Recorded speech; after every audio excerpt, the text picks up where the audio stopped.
Up in the mountains.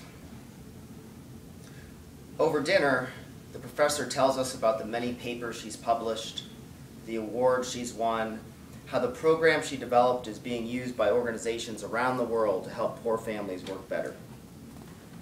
The only job she ever had before becoming a professor, she explains, was as a babysitter.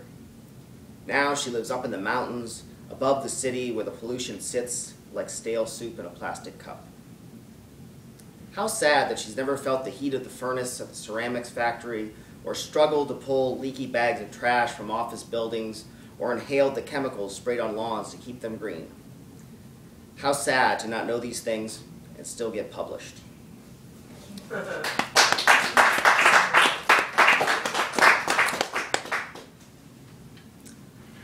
Looking for gumballs. My grandfather died of a heart attack at the age of 36. He was an alcoholic who once held up the local bar, took the money and all the gumballs from the machine. My mother still dreams of gumballs pouring from the cupboards. He quit drinking, but a few years later, his kids found him lying on the kitchen floor with the cupboard door wide open.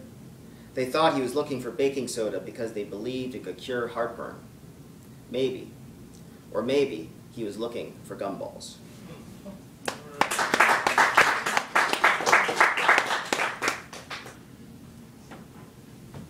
The woman who brought us the news.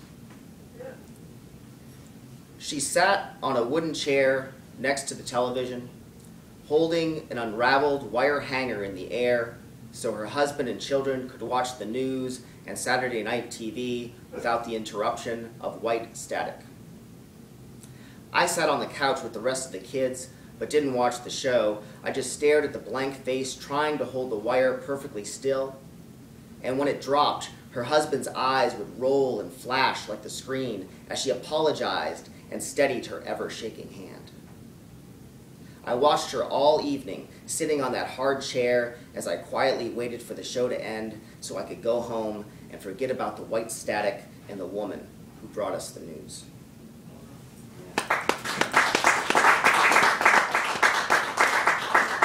And just this last one, because I had sent it to C a while back to publish in the Poetry Scene magazine, and this was the result of a poetry contest where you're given kind of a visual prompt and then you had to write a poem within a certain number of hours.